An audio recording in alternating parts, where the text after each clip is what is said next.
Hello everyone, welcome back to another video. Himachal Pradesh TGT and JBT commission 2025 की series को continue करते हुए इस वीडियो में हम एचपीआरसीए के प्रीवियस ईयर एग्जामिनेशन में जो क्वेश्चन पूछे गए हैं उन क्वेश्चंस को डिटेल में डिस्कस करेंगे। शुरुआत करेंगे हिस्ट्री सेक्शन से। Rice cultivation is associated with which of the following Harappan site. चावल की खेती का संबंध निम्नलिखित में से किस हड़प्पा स्थल से है? चावल की खेती के साक्ष्य मिले हैं लोथल में। ऑप्शन बी करेक्ट होगा, लोथल। लोथल साइट जो है ये वर्तमान गुजरात में है। ओके, गुजरात में है लोथल साइट। चावल की खेती के साक्ष्य मिले हैं लोथल में। इसके अलावा गेहूं की खेती के साक्ष्य मिले हैं। गेहूं की खेती पूछा जाए तो गेहूं की खेती के साक्ष्य मिले हैं रंगपुर में। ओके, रंगपुर भी गुजरात में ही है। रंगपुर में गेहूं की खेती के, चावल की खेती लोथल में। इसके अलावा जौ की खेती के साक्ष्य मिले हैं बनावली में। बनावली हड़प्पन साइट पे जौ की खेती के साक्ष्य। ओके, बनावली कहाँ है? बनावली हरियाणा में है, हरियाणा। इसके अलावा एक साइट है कालीबंगा साइट जो है ये राजस्थान में है। कालीबंगा में जो एक तो यहाँ पे काली मिट्टी की चूड़ियां मिली हैं। ओके, काली मिट्टी की चूड़ियां मिली है कालीबंगा में। कालीबंगा में काली रंग की चूड़ियां, कालीबंगा क से ही दोनों शब्द हैं। इसके अलावा जुते हुए खेतों के साक्ष्य यहाँ पे मिले हैं। ओके, जुते हुए खेतों के साक्ष्य। और ये जो हड़प्पन साइट है, हड़प्पन साइट में मातृदेवी की यहाँ पे प्रतिमा मिली है। ओके, मातृदेवी की प्रतिमा। और ये जो लोथल है जहाँ पे राइस कल्टीवेशन के साक्ष्य मिले हैं, लोथल में बंदरगाह के भी साक्ष्य मिले हैं। ओके, बंदरगाह। इंडस वैली सिविलाइजेशन की जो हड़प्पा साइट है इसकी खोज सबसे पहले हुई थी। कब हुई थी? 1921 में। ये हमने प्रीवियस वीडियो में भी डिस्कस किया था। 1921 में हड़प्पन साइट की डिस्कवरी हुई थी, इसकी खोज की गई थी। किसने की थी? दयाराम साहनी ने की थी। लोथल अहमदाबाद में है। ओके, अहमदाबाद में है लोथल, गुजरात के। तो लोथल की खोज की थी एम.आर. राव ने। कब की थी? 1954 में। 1954 में। ये जो साइट है कोट दीजी साइट ये पाकिस्तान में है, आधुनिक पाकिस्तान में है। इसकी खोज 1955 में हुई थी। अगला क्वेश्चन है, किस ग्रंथ में जैनवाद के मूल धर्म सिद्धांतों का व्यवहार किया गया है? जैनवाद के मूल धर्म सिद्धांतों का व्यवहार किया गया है मूल सूत्र में। ऑप्शन सी करेक्ट होगा, मूल सूत्र। जैन धर्म की अगर बात करें तो जैन धर्म के जो वास्तविक संस्थापक माना जाता है जैन धर्म को महावीर जैन धर्म के 24वें तीर्थंकर थे। इन्हें ही वास्तविक संस्थापक माना जाता है जैन धर्म का। जैन धर्म में टोटल 24 तीर्थंकर हुए, जो कि अंतिम तीर्थंकर थे महावीर। जैन धर्म के पहले जो तीर्थंकर थे वो थे ऋषभदेव को ही संस्थापक कहा जाता है जैन धर्म का। अगर जैन धर्म का संस्थापक पूछा जाए, तो ऋषभदेव। और अगर वास्तविक संस्थापक पूछा जाए तो महावीर का जन्म हुआ था वैशाली में। कहाँ हुआ था महावीर का जन्म? वैशाली में। वैशाली के निकट एक जगह है कुंडग्राम, वहां पे कुंडग्राम में। कब हुआ था? 540 बीसी में, या कई जगह पे आपको 599 बीसी भी मिल जाएगा। ओके, इसके बीच में यहाँ पे अलग अलग रेफरेंस में अलग अलग डाटा दिए गए हैं। ओके, इनके बचपन का नाम था वर्धमान। क्या नाम था? महावीर के बचपन का नाम था वर्धमान। नेक्स्ट क्वेश्चन है, the earliest mention of medicine can be found in the. औषधि का सर्वारंभिक उल्लेख ढूंढा जा सकता है। औषधि का, मेडिसिन का सबसे अर्लीस्ट मेंशन जो है, सबसे पहले उल्लेख किस में ढूंढा जा सकता है? अथर्ववेद में मेडिसिन का को मेंशन किया गया है। Earliest mention of medicine can be found in Atharvaveda. Option C correct होगा, अथर्ववेद। ऐसा माना जाता है कि जो आयुर्वेद है उसका ओरिजिन भी अथर्ववेद से हुआ है। ओके, इसके अलावा यहाँ पे जो यजुर्वेद दिया गया है, यजुर्वेद कर्मकांड प्रधान ग्रंथ है ये। ओके, जो वेद है कैसा है?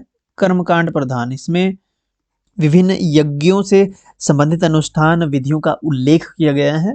और यजुर्वेद को दो भागों में बांटा गया है। एक तो कृष्ण यजुर्वेद जिसमें गद्य है, और दूसरा है शुक्ल यजुर्वेद।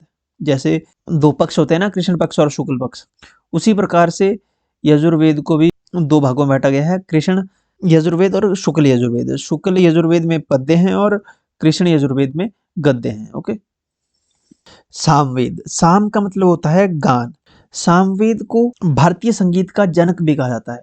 भारतीय संगीत का जनक, भारतीय संगीत का जनक कहा जाता है सामवेद को। और ये जो ऋग्वेद है, ऋग्वेद का आपको पता है ये सबसे प्राचीन वेद है। ऋग्वेद सबसे प्राचीन, सबसे पुराना वेद है ऋग्वेद। ऋग्वेद में टोटल 10 मंडल है। कई बार पूछ लेता है ऋग्वेद में कितने मंडल, तो 10 मंडल है इसमें, 1028 श्लोक हैं इसमें, और 10,600 के करीब इसमें मंत्र है। ओके, ये डाटा आप याद रखें। अगला क्वेश्चन है, which of the following was the widely exported metal during the Gupta period. गुप्त काल में निम्नलिखित में से कौन सी धातु सबसे बड़े पैमाने पर निर्यात किया जाता था? कौन सी धातु का निर्यात सबसे अधिक पैमाने पर किया जाता था? चांदी, ताम्र यानी कॉपर, गोल्ड, या फिर लौह तथा इस्पात, आयरन एंड स्टील। आयरन और स्टील, लोहा और इस्पात का एक्सपोर्ट सबसे ज्यादा होता था गुप्ता पीरियड में। ओके, ऑप्शन होगा करेक्ट डी। अब यहाँ पे गुप्ता पीरियड की बात हो रही है, तो गुप्ता पीरियड की अगर बात करें तो गुप्त वंश में अगर पहला जो स्वतंत्र शासक था वो था चंद्रगुप्त प्रथम। चंद्रगुप्त फर्स्ट, चंद्रगुप्त प्रथम जो है गुप्त काल का, गुप्त वंश का पहला स्वतंत्र शासक था। चंद्रगुप्त को चंद्रगुप्त फर्स्ट ने उपाधि धारण की थी महाराजाधिराज की। कौन सी उपाधि थी?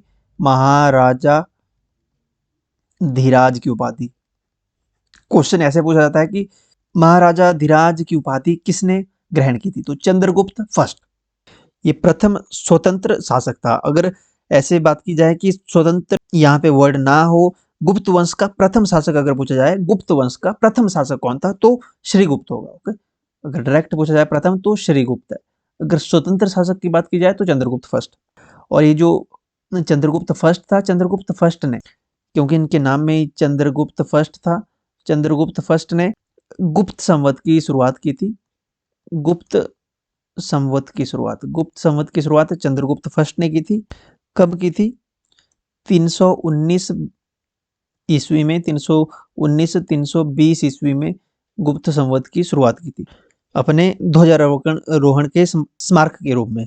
चंद्रगुप्त फर्स्ट ने जो करेंसी जारी की थी, जो सिक्के जारी किए, उस पे अपनी रानी यानी जो उनकी वाइफ थी उसका नाम उन्होंने करेंसी पे लिखवाया था। उन्होंने शादी की थी लिच्छवी जो राजकुमारी थी जिनका नाम था कुमार देवी, तो कुमार देवी का नाम उसने करेंसी पे लिखवाया था। ओके, जो भी सिक्के थे उसके ऊपर कुमार देवी लिखा होता था। ये तो बात हुई चंद्रगुप्त फर्स्ट की। चंद्रगुप्त फर्स्ट के बाद राजा बने समुद्रगुप्त। समुद्रगुप्त के बाद आए चंद्रगुप्त द्वितीय। चंद्रगुप्त द्वितीय जो थे उन्होंने विक्रमादित्य की उपाधि ग्रहण की थी। ओके, विक्रमादित्य की उपाधि उन्होंने ग्रहण की थी। किसने? चंद्रगुप्त द्वितीय ने। चंद्रगुप्त फर्स्ट के बाद समुद्रगुप्त आए, समुद्रगुप्त के बाद चंद्रगुप्त द्वितीय है। चंद्रगुप्त सेकंड ने विक्रमादित्य की उपाधि ग्रहण की थी। और चंद्रगुप्त जो फर्स्ट थे उन्होंने महाराजा धीराज की उपाधि ग्रहण की थी। इनको ध्यान रखें, इनमें चंद्रगुप्त फर्स्ट और चंद्रगुप्त सेकंड में कंफ्यूज ना हो। ओके, इस डाउट को क्लियर कर लें ऑलरेडी, क्योंकि यहाँ से क्वेश्चन बनते हैं एग्जामिनेशन में। और ये जो चंद्रगुप्त द्वितीय था, चंद्रगुप्त द्वितीय के शासनकाल में चीनी यात्री था, एक चाइनीज ट्रेवलर था, चाइनीज ट्रेवलर जिसका नाम था फाहियान। फाहियान आया था। फाहियान ने भारत की यात्रा की थी। कब की थी? 399 से 412 ईस्वी तक। नेक्स्ट क्वेश्चन है, the word Buddha means, Buddha शब्द का आशय है एक, the word Buddha means an enlightened one, ज्ञान संपन्न। ऑप्शन सी करेक्ट होगा, ज्ञान संपन्न। नेक्स्ट क्वेश्चन है, which of the following cities lost its eminent position in post Gupta period. गुप्तोत्तर काल में निम्नलिखित में से किस शहर ने अपनी महत्वपूर्ण स्थिति खोई? पोस्ट गुप्ता पीरियड में पाटलिपुत्र ने अपनी जो एक महत्वपूर्ण स्थिति थी उसकी वो खोई थी, पाटलिपुत्र ने। ऑप्शन डी करेक्ट होगा। पाटलिपुत्र पटना का पुराना नाम था। अगला क्वेश्चन है, ध्रुवसेन कहाँ का शासक था? ध्रुवसेन काठियावाड़ का शासक था, ऑप्शन बी करेक्ट होगा, काठियावाड़। नेक्स्ट क्वेश्चन है, the founder of the Sen dynasty was, Sen राजवंश का संस्थापक कौन था? सेन डायनेस्टी का फाउंडर था Vijay Sen, option B correct होगा, विजय सेन। ये तो आंसर की में दिया था, लेकिन जो वास्तविक रूप से जो सेन राजवंश के संस्थापक माने जाते हैं वो है हेमंता सेन थे। ओके, हेमंता सेन, अगर ऑप्शन में हेमंता सेन आए तो हेमंता सेन ही टिक कीजिए। Hemanta Sen was the founder of Sen dynasty in Bengal. इसके बाद विजय सेन आए। विजय सेन ने एक्सपेंड किया सेन डायनेस्टी को, पाल डायनेस्टी को हरा के उन्होंने बंगाल और कुछ पार्ट बिहार के वहां तक सेन का शासन का जो एरिया जो था वो पहुंचा दिया था सेन डायनेस्टी का। और ये जो लक्ष्मण सेन है यहाँ पे, लक्ष्मण सेन को माना जाता है last ruler of the Sen dynasty. अब सेन यहाँ पे इसलिए माना गया क्योंकि जो अदर ऑप्शन थे वो विजय सेन के बाद के ही थे। ओके, अगर यहाँ पे हेमंत सेन भी होता तो हेमंत सेन करेक्ट होना था। अब Lakshman Sen last significant ruler थे सेन डायनेस्टी के। Okay, last significant ruler of Sen dynasty. Okay, Lakshman Sen. ये बंगाल हार गए थे बख्तियार खिलजी से। बख्तियार खिलजी से ये बंगाल हार गए थे कब? 1204 ईस्वी में, 1204 कॉमन एरा में। नेक्स्ट क्वेश्चन है, एकमात्र सुल्तान जिसने स्वयं को खलीफा घोषित किया था? मुबारक शाह खिलजी एकमात्र ऐसा सुल्तान था जिसने खुद को ही खलीफा घोषित किया था, मुबारक शाह खिलजी ने। मुबारक शाह खिलजी, इसको मुबारक खान भी कहा जाता है। ये अलाउद्दीन खिलजी का बेटा था। मुबारक शाह ने स्वयं को खलीफा घोषित किया था और बाद में मुबारक शाह खिलजी का मर्डर हो गया था। इसका मर्डर किया था खुरसो खान ने। खुरसो खान ने इसका मर्डर किया था। कब किया था? 1320 कॉमन एरा में, 1320 ईस्वी में।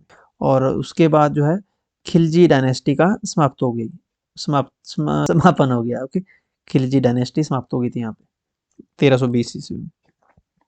अगला क्वेश्चन है, who was the king of Vijayanagar at the time of battle of Talikota? Battle of Talikota के समय विजयनगर का महाराजा कौन था? तालीकोटा के युद्ध के समय विजयनगर का महाराजा था सदाशिव राय, ऑप्शन सी करेक्ट होगा, सदाशिव राय। तालीकोटा का युद्ध कब हुआ था? तालीकोटा का युद्ध हुआ था 1565 ईस्वी में, कॉमन एरा में, या फिर एडी लिखते हैं या कॉमन एरा सी। ये जो यहाँ पे राम राय दिया गया है, राम राय महाराजा सदाशिव का प्रधानमंत्री था। ओके, ये राम राय आलिया राम राय इनका पूरा नाम था, ये प्रधानमंत्री था। ओके, आलिया राम राय ने ही युद्ध में सेना का नेतृत्व किया था और ये बाद में हार भी गया था इस युद्ध में, जिसके बाद जो विजयनगर साम्राज्य था उसका यहाँ पे पतन शुरू हो गया था। ओके, तालीकोटा के युद्ध के बाद। अगला क्वेश्चन है, अकबर ने जिस सूफियाना मत को प्रस्तुत किया उसे अकबर ने क्या कहा था? अकबर ने जिस सूफियाना मत को प्रस्तुत किया था उसे अकबर ने कहा था दीन ए इलाही और तौहीद ए इलाही। ओके, दीन ए इलाही की स्थापना अकबर ने की थी। कब की थी? 1582 में, 1582 में। अकबर ने जिस सूफियाना मत को प्रस्तुत किया था उसके अकबर ने दीन ए इलाही और तौहीद ए इलाही कहा था। यानी कि ऑप्शन दोनों ही करेक्ट है यहाँ पे, ए और बी, यानी कि ए और बी दोनों, option D correct. Next question है, which of the following had special influence over Shivaji's character? Shivaji के चरित्र गठन पर निम्नलिखित में से किसका विशेष प्रभाव था? जो कैरेक्टर गठन था शिवाजी का, उस पे किसका विशेष प्रभाव पड़ा था? मामा का, चाचा का, पिता का या माता का? तो शिवाजी की कैरेक्टर पर डेवलपमेंट पे जो इफेक्ट हुआ था, जो स्पेशल इन्फ्लुएंस रहा था, वो उनकी माँ का रहा था। शिवाजी के कैरेक्टर पे उनकी माँ का इन्फ्लुएंस था, ऑप्शन डी करेक्ट होगा, मदर। उनकी माँ का नाम था जीजाबाई, जिन्होंने उन्हें धर्म के बारे में, नैतिकता, न्याय और स्वराज्य की भावना उनके अंदर जगाई, उनको इसका ज्ञान दिया था बचपन से ही। न्याय की जंजीर का संबंध था, the chain of justice is associated with Jahangir. Jahangir से संबंधित थी chain of justice. Jahangir Akbar का पुत्र था। न्याय की जंजीर, इसे जंजीर ए अदल भी कहा जाता था। इसका संबंध मुगल बादशाह जहांगीर से था। उन्होंने आगरा किले में ये लगवाया था न्याय की जंजीर। उन्होंने लिटरली जंजीर लगाई थी आगरा किले के बाहर, ताकि जो जनता है उनको मिलने वाले जो न्याय है, जो जस्टिस है, उसको सुलभ बनाया जाए। उन्होंने क्या किया था कि एक शुद्ध प्योर गोल्ड की चेन, एक जंजीर, एक चेन जिसमें 60 के करीब घंटियां लगी हुई थी, उसको लगवाया था आगरा के किले के बाहर। ओके, ऐसे क्वेश्चन ऐसे भी पूछ ले जाते हैं कि शाही न्याय पाने के लिए आगरा में जंजीर ए अदल की स्थापना किसने की थी? तो जंजीर ए अदल, न्याय की जंजीर या जंजीर ए अदल भी कहा जाता है इसे, जंजीर ए अदल की स्थापना जहांगीर ने करवाई थी। एंड लास्ट क्वेश्चन आज का, which community brought the influence of Zoroastrianism into India? जरतुशत धर्म का प्रभाव भारत में किस समुदाय द्वारा लाया गया? जरतुशत एक one of the oldest living religion है। इसका ओरिजिन एंशिएंट पर्शिया यानी जिसको अब ईरान बोलते हैं वहां से हुआ। ज़ोरोएस्ट्रिज्म यानी जरतुशत धर्म का प्रभाव पारसियों ने भारत लाया था। ओके, पारसियों द्वारा, क्योंकि ये डिसेंडेंट्स हैं पर्शियन जरतुशतम के, इसलिए ऑप्शन बी इसमें करेक्ट हो जाएगा। Okay, so that's it for today. इस वीडियो में एम करते हैं हम 100 लाइक्स का।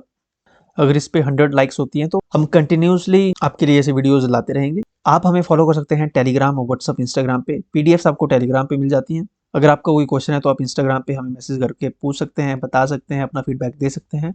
इन सभी के लिंक वीडियो के डिस्क्रिप्शन में और पहली कमेंट में मिल जाएंगे, फॉलो कर लीजिएगा। चैनल अगर सब्सक्राइब नहीं किया है तो मेक श्योर चैनल को सब्सक्राइब कर लें। अपना फीडबैक कमेंट सेक्शन में जो लिखिएगा और वीडियो लाइक जरूर करें। ओके।